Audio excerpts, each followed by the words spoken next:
Sunday, we finally killed off Ahaz. But we're going to bring him back to life here for just a little bit. There's one thing I wanted to get out last Sunday, and I didn't. I don't know how I messed up. But anyway, turn to Isaiah chapter 7, first of all. And the first part of this we've already studied.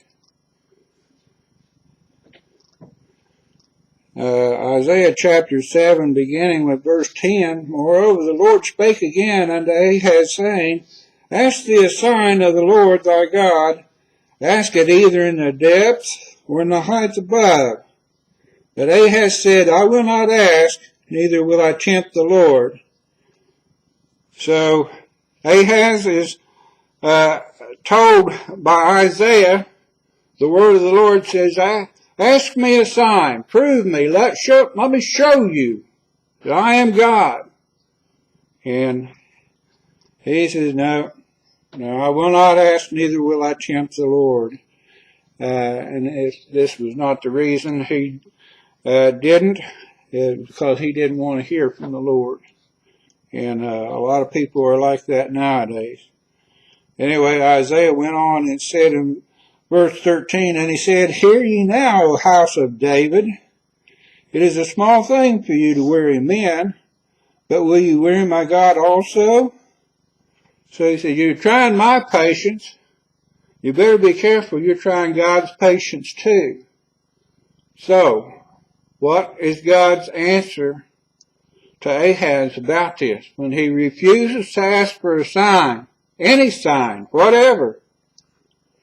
Verse 14, Therefore the Lord himself shall give you a sign. God's going to give him a sign anyway.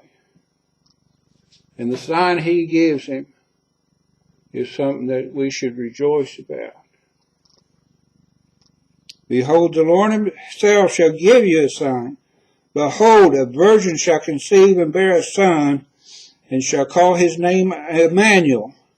Butter and honey shall he eat, that he may know to refuse the evil and choose the good. For before the child shall know to refuse the evil and choose the good, the land that thou abhorrest shall be forsaken of both her kings. It's telling about Christ, about the coming Messiah. Now there's a sign for you. It's a sign we've seen. Not directly, but in our mind's eye. And spiritually we've seen it. And he goes on there in the last part of verse 16. The land that thou abhorrest shall be forsaken of both her kings. In other words, Israel and Judah are both going to be. That's it. All right, now, starting today's lesson. Turn to 2 Kings, chapter 15.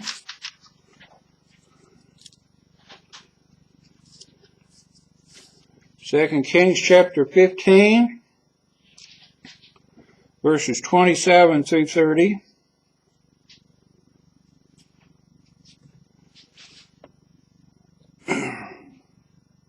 And in the 52nd year of Azariah king of Judah, Pekah the son of Remaliah began to reign over Israel and Samaria, and reigned 20 years. And he did that which was evil in the sight of the Lord. He departed not from the sin of Jeroboam the son of Nebat, who made Israel to sin. In the days of Pekah king of Israel came Tiglath-Pileser, the king of Assyria, and took Ijon. Okay, and I'm not going to say all these names here because I will get half of them wrong, because I was supposed to have read this last Sunday and I didn't get there. Anyway, and all the land of Naphtali, and carried them captive to Assyria. And Hoshea, the son of Elah, made a conspiracy against Pekah, the son of Remaliah, and smote him, and slew him, and reigned in his stead in the 20th year of Jotham, the son of Uzziah. So, we're going to be studying now on a guy named Hoshea, Hoshea. I'm not sure which the pronunciation is. I'm going to say Hoshea because that's the way it's written here. Anyway, he knocked off Pekah. Same way Pekah got to be king, that's the way he got to be king. Didn't have any authority. He wasn't of noble blood or anything like that. He just said, well, off you go, and I think I'll be king. Now, kind of hold your place there for a minute and turn to 2 Kings chapter 17.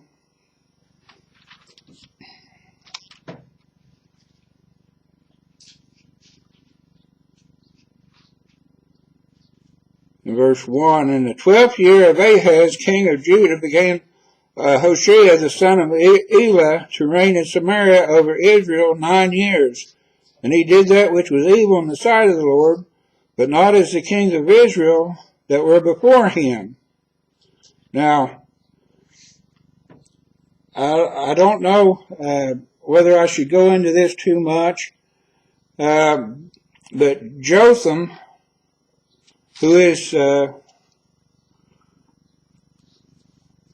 here in back in 2 Kings chapter 15. You did hold your place there, right? 2 Kings chapter 15, verse 32. In the second year of Pekah, the son of Remaliah, king of Israel, began Jotham, the son of Uzziah, king of Judah, to reign. And he reigned 20 years, and he was 20 years old when he began to reign, and he reigned 16 years in Jerusalem. And his mother's name was Jerusha, the daughter of Zadok. Now, it says he reigned 16 years.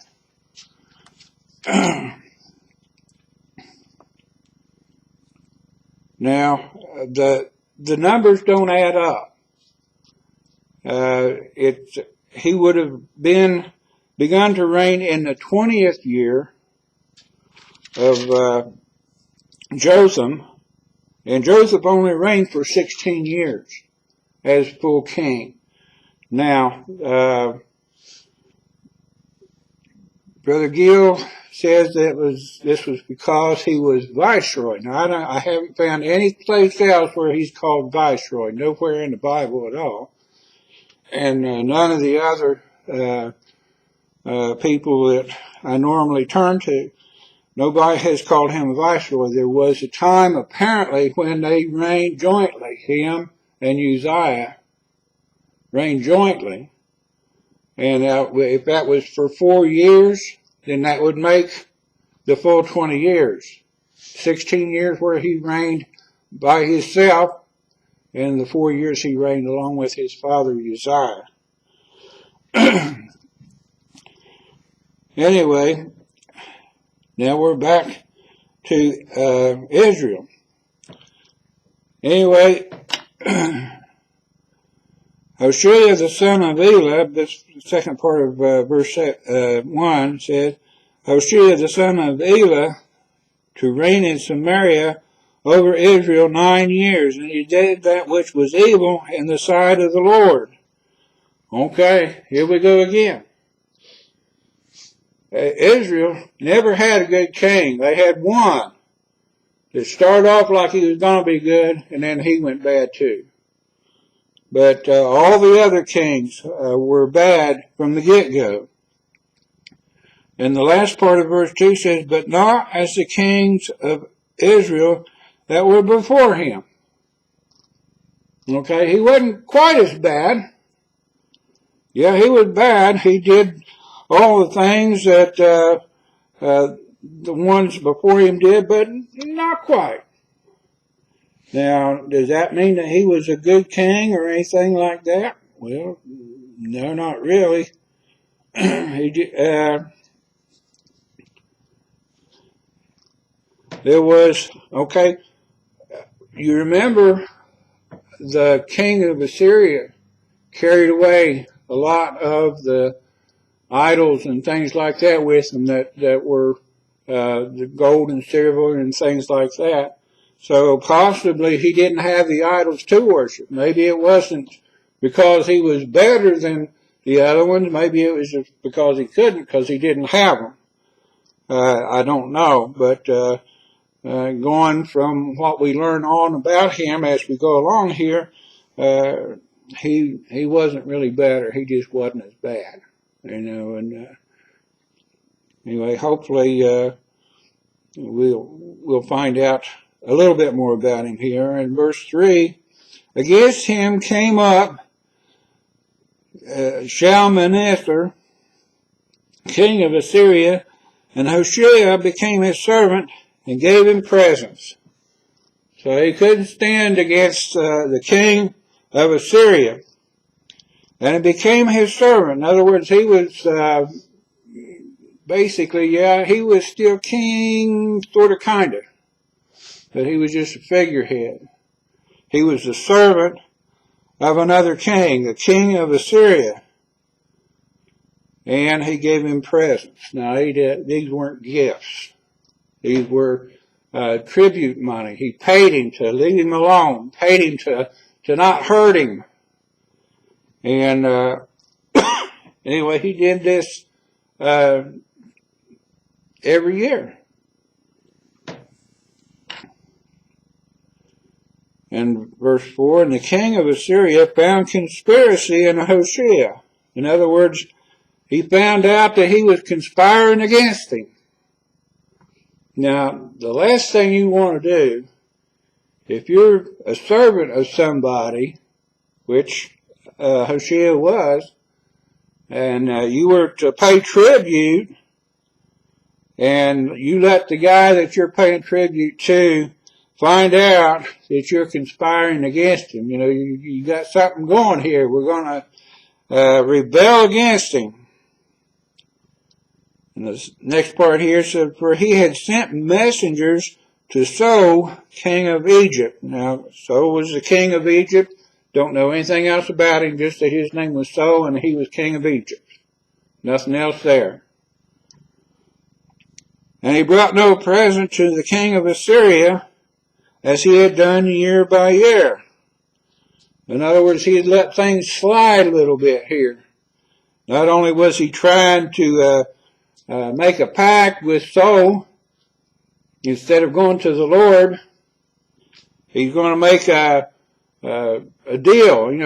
Let's get together and we will defeat this king of Assyria. And but no.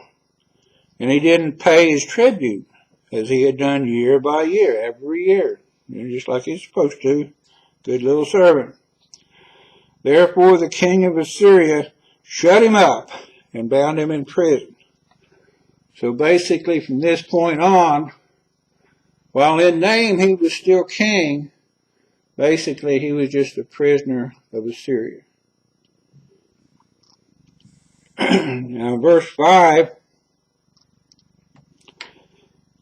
then the king of Assyria came up throughout all the land and went up to Samaria and besieged it 3 years. So in other words, he went throughout all the land, all of Israel, not just the major cities or anything like that. He went around gathering up people as he went.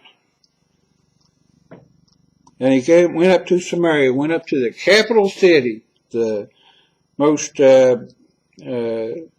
strongest place, and he besieged it for 3 years. Now you would think, 3 years, they held out 3 years. That's pretty good. It doesn't matter.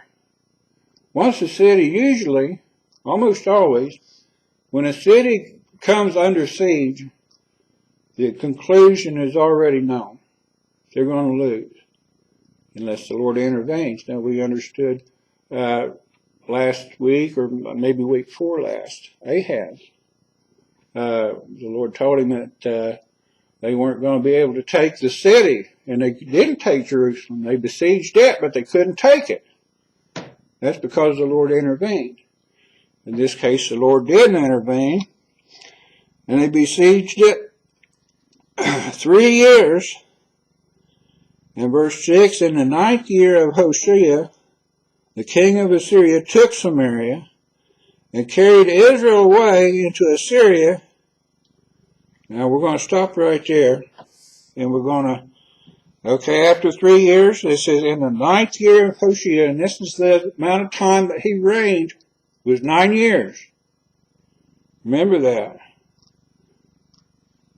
In verse 1, it says he reigned 9 years. So this was the last year that he reigned, and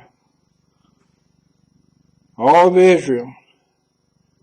And it doesn't say just the important people or just the rich people or just whatever. It says all Israel. Carried Israel away into Assyria. Well, what did he do with them then? And placed them in Halah and Habor by the river of Gozan and in the cities of the Medes. So he scattered them out throughout the kingdom of Assyria, throughout their empire, so to speak.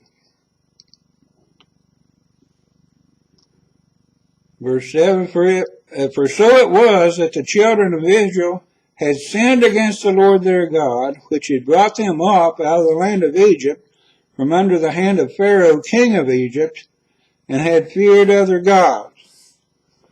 We're going to spend a little bit of time here. It wasn't because Assyria was an especially strong king. They were, sort of, kind of.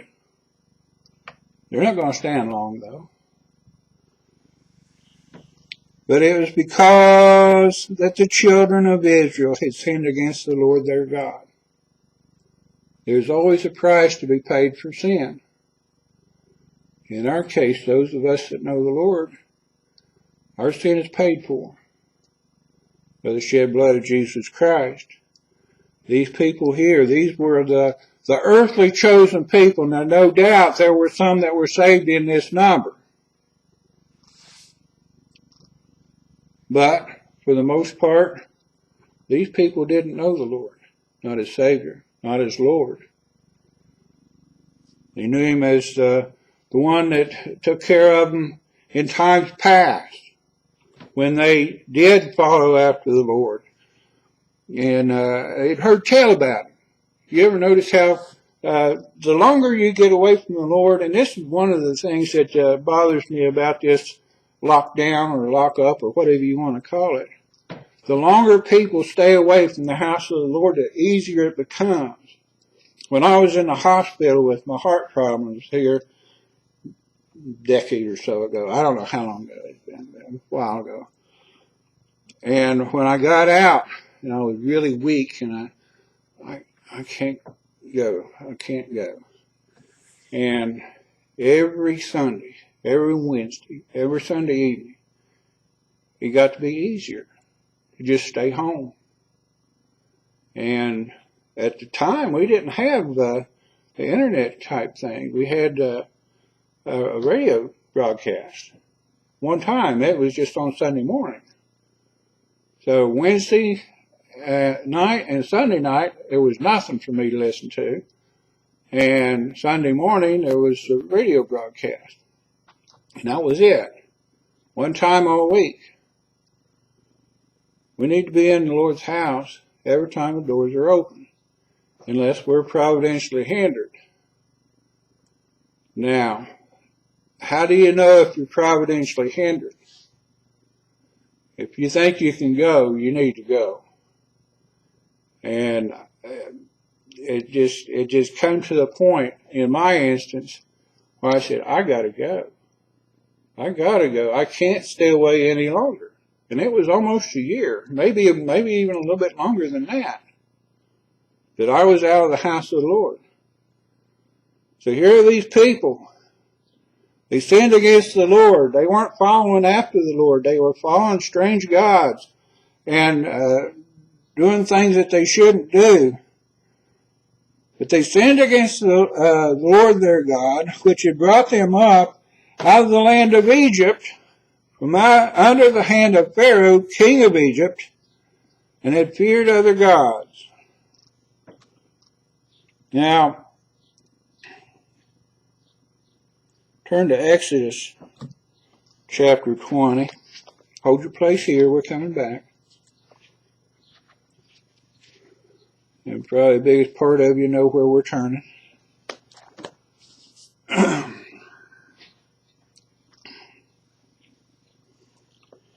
There's this thing called 10 Commandments. Now, some folks think that there's a hierarchy in the commandments. I don't know. God's law is God's law. But if you will notice, and we've got a list right there of them, the first 4 is how man deals with God. The last 6 are how man deals with man. So maybe there is more important. I don't know. All I know is the very first one is in Exodus chapter 20, verses 1 through 3. And God spake all these words, saying, I am the Lord thy God, which have brought thee out of the land of Egypt, and out of the house of bondage. Thou shalt have no other gods before me. And what did they do? In the last part of verse 7, back in 2 Kings chapter 17, and they had feared other gods. They held other gods before the God of heaven, the God that had brought them out of bondage, that brought them out of Egypt with a mighty hand, where Egypt would never bother them again. Instead, they turned to other gods, forsaking God's law. The very first of the commandments. The very first. Now, is that the chief commandment, number 1 commandment? There is some evidence in the New Testament that might be so. I'm not going to turn there because I don't want to get too far out of where we're into today. But anyway, that they feared other gods. Verse 8, and walked in the statutes of the heathen. These are the ones that they took the land from, or the Lord took them out, whom the Lord cast out from before the children of Israel. Okay, these were the ones, they followed the statutes or the laws of the heathen, or the Canaanites, was the ones that the Lord cast out from before the children of Israel, and of the kings of Israel, in other words, the laws that the kings of Israel made, and that's what they followed. Now,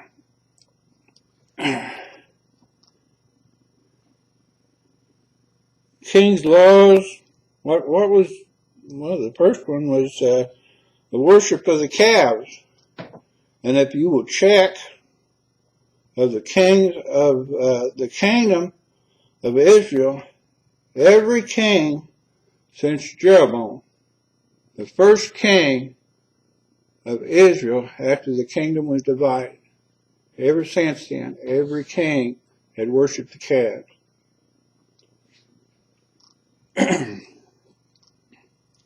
Now turn to 1 Kings chapter 12.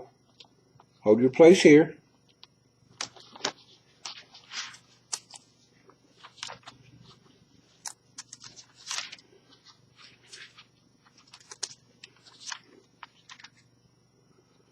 First Kings chapter 12, verses 26 through 28. And Jeroboam said in his heart, how shall the kingdom return to the house of David? No, oh, sorry, I misread that. We'll start over again. And Jeroboam said in his heart, now shall the kingdom return to the house of David. Okay, he had appointed himself king. They separated from Judah. He had appointed himself king, and things were not going along so swimmingly. And he said, now, the kingdom, in other words, Israel, is going to return to the house of David. which was Judah. Verse 27, if this people go up to do sacrifice in the house of the Lord at Jerusalem, then shall the heart of this people turn again unto their Lord, even unto Rehoboam the king of Judah. In other words, he's afraid that the ones that followed him out are going to go back, because they're supposed to go back to Jerusalem and sacrifice and worship. And they shall kill me and go again to Rehoboam king of Judah. He's worried. They're going to leave him, they're going to kill him, they're going to go back to Judah. So what he did was not for the benefit of the people. It was because he was afraid. It was because he wanted them to follow him. In verse 28, whereupon the king took counsel and made 2 calves of gold, and said unto them, it is too much for you to go up to Jerusalem. Behold thy gods, O Israel, which brought thee up out of the land of Egypt. Totally denying God's power. He said, look, the calves, that's what brought us up out of the land of Egypt. And these be your gods. Nope. All right, back in chapter 17 of 2 Kings.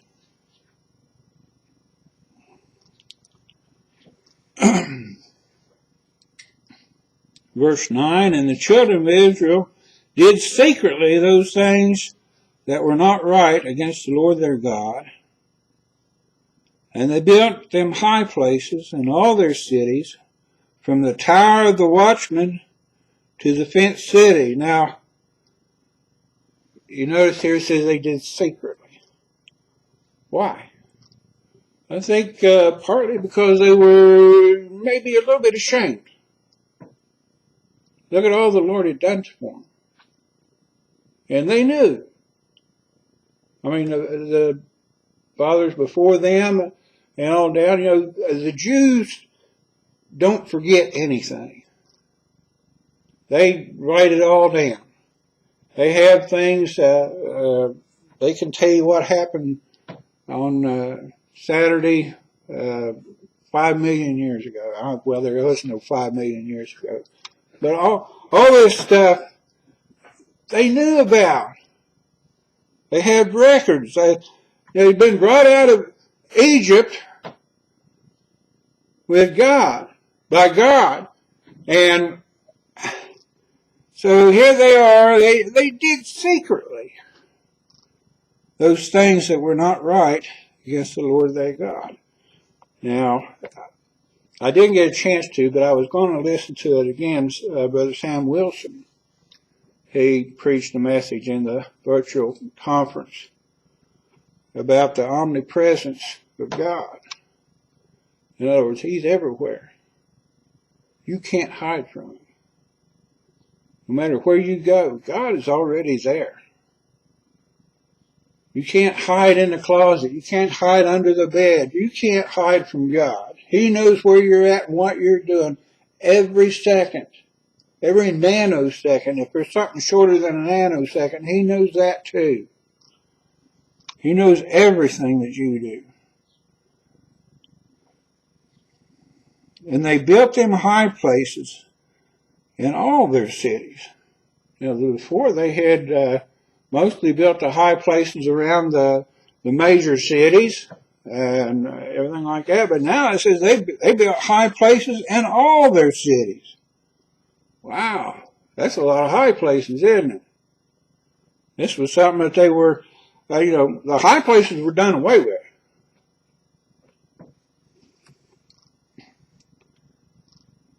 And it goes on to describe the idea from the tower of the watchman. Remember, they made towers out away from the cities even. They had towers out there where they could watch their sheep. They could watch for invaders, somebody coming. They had towers, the watchman towers. And they put high places there. And to the fenced cities or the fortified cities everywhere. They had high places everywhere.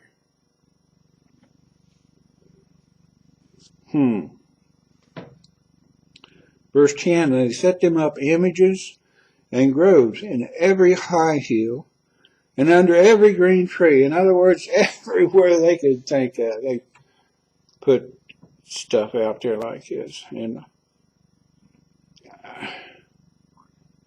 it makes you wonder, you know, do we have idols? And how many are they? We got a lot of idols. Now, we got a lot of nice things. The Lord has blessed us beyond measure. But these are things. These are things we need to understand. They belong to Him. And we need to use them like they are His. Because they are. They're just placed in our care for a while. Verse 11, and there they burnt incense in all the high places. Remember, they used to burn incense in the temple. Nope. Not now. They're going to burn it in the high places to the heathen gods, and did the heathen whom the Lord carried away before them, and wrought wicked things to provoke the Lord to anger. They did everything they could think of to anger the Lord. They did a pretty good job of it. Verse 12, for they served idols, whereof the Lord had said unto them, you shall not do this thing. The very thing. Again, back to Exodus chapter 20. First of the 10 Commandments.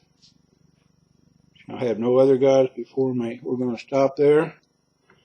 And next week, we're going to find out a little bit more about what happens to the kingdom of Israel. They are gone. Anyway, everybody stay tuned. Pastor's going to have a great message.